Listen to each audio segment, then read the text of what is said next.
When we speak about letting go of past mistakes, the first and most important step is awareness. Without awareness, you cannot release anything. Most people try to escape their past by pushing it into some dark corner of their mind, pretending it never happened, or distracting themselves so they do not have to feel it.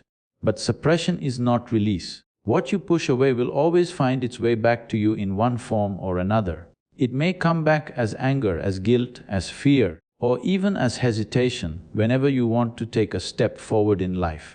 So the beginning is simply this: becoming fully aware of what happened, acknowledging it without denial, without exaggeration, and without judgment. A mistake is nothing but an action that did not bring the result you intended. That is all. But the human mind is quick to brand itself as a failure, to write long stories of guilt, and to replay them endlessly. If you truly look, the mistake itself is often very small.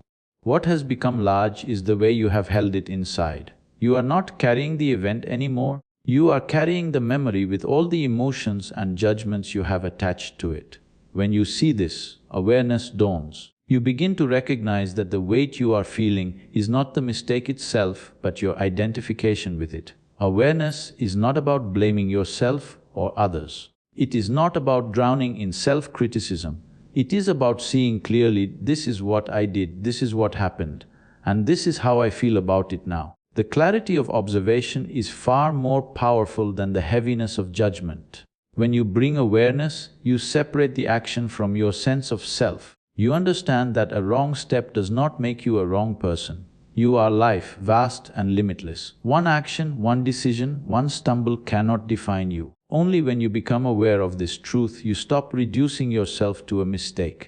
But awareness also means responsibility. Many people confuse responsibility with blame. They think if they accept responsibility, they are condemning themselves. This is not so. Responsibility means you are seeing that your life is in your hands. It means you are acknowledging that whatever happened, you have the capacity to respond now. If you are aware, you will see that clinging to guilt is just another way of avoiding responsibility. You stay stuck in regret because regret feels familiar. Responsibility feels like a call to act differently, to grow, to live consciously. That is why awareness must lead to responsibility. In awareness, you stop asking, "Why did this happen to me?" And you begin to ask, "What can I learn and how can I move forward?"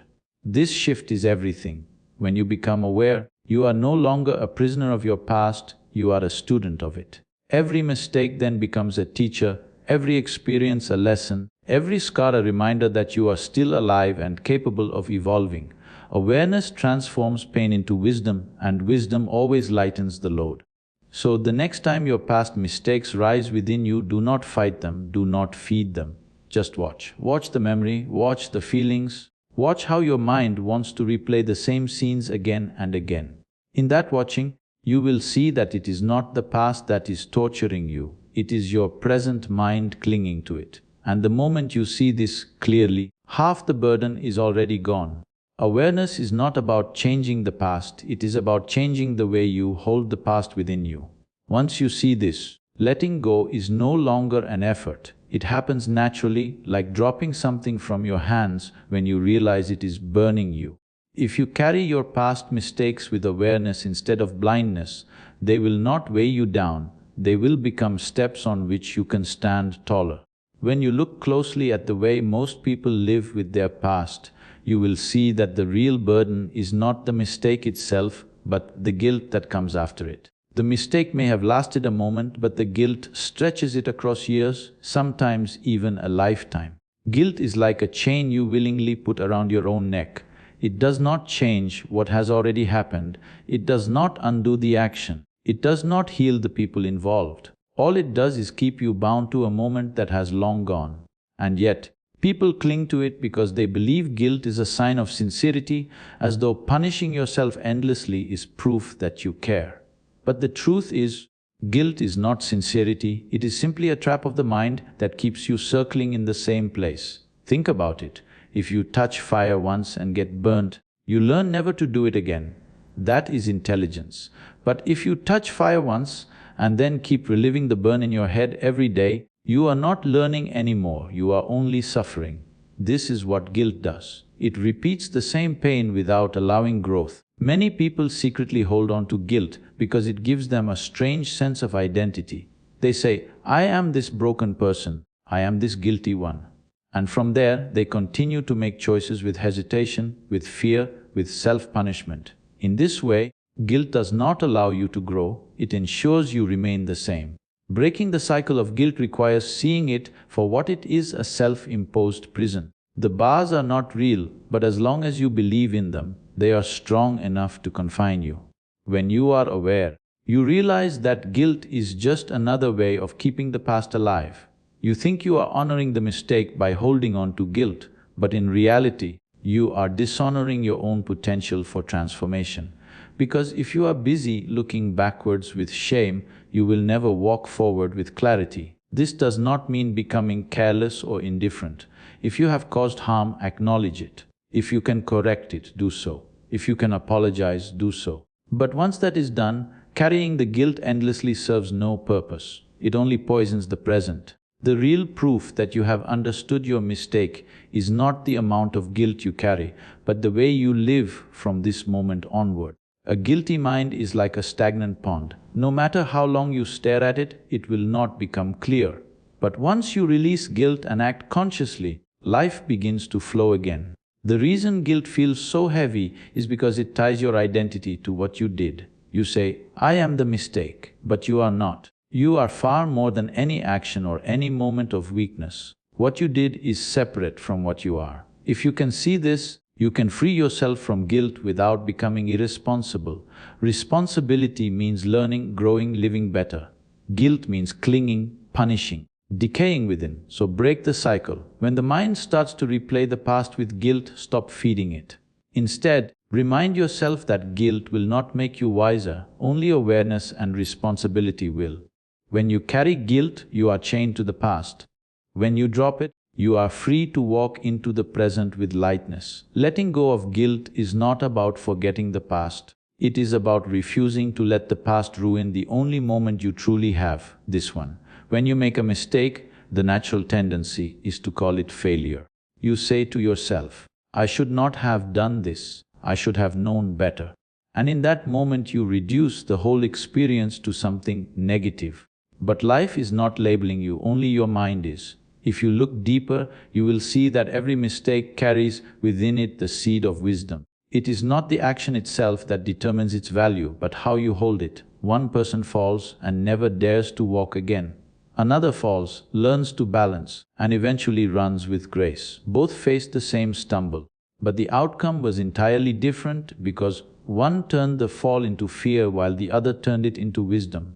This is the essential choice before you. Every experience, whether pleasant or unpleasant, can either become a chain or a stepping stone. A mistake, when clung to with guilt and shame, becomes a heavy chain that keeps you tied to the same spot. But when looked at with clarity and openness, the same mistake becomes a stepping stone that elevates your understanding. It shows you where not to go, how not to act, what not to repeat. In this way, what you once considered failure becomes the foundation for your growth. Wisdom is never born out of perfection. It is born out of mistakes, out of trial and error, out of moments when life did not turn out the way you expected.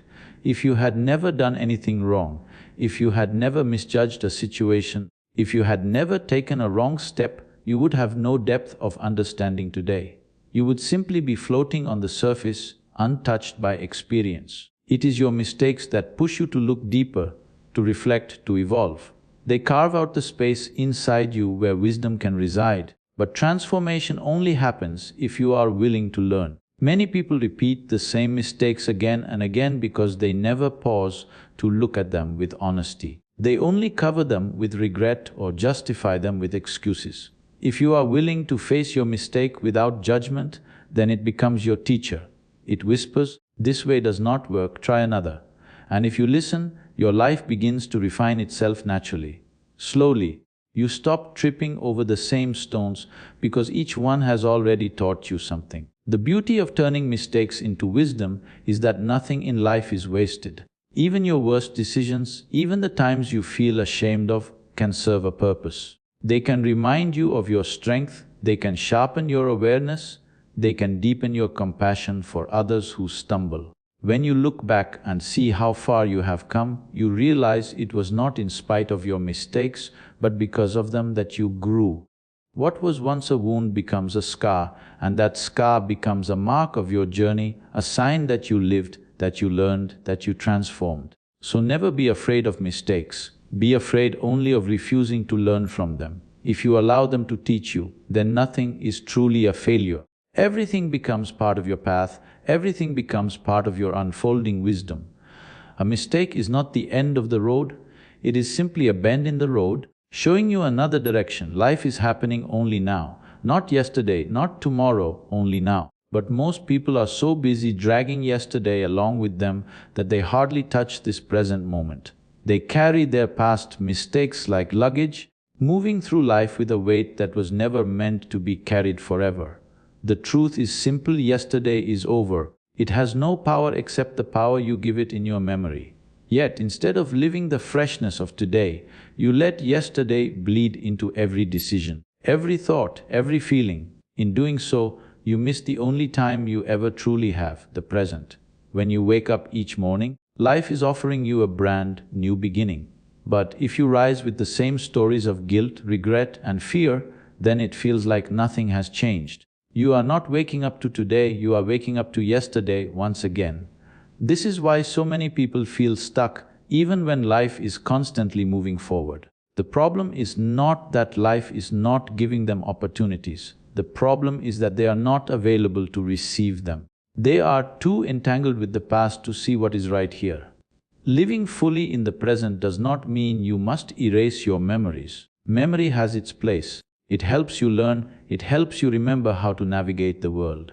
But memory should function as a tool, not as a master. When memory dictates how you feel, how you act, and how you perceive yourself, then you are no longer living, you are merely recycling. If you allow yesterday's shadows to cover today's light, you will walk through life in darkness, even when the sun is shining. To live fully in the present means to carry no unnecessary burden. It means using your past as wisdom, but not as weight. It means when you face a new moment, you do so openly, without the filter of old mistakes clouding your vision. Every situation, every person, every experience is new. But if you approach them with the dust of yesterday on your eyes, you will never see their freshness.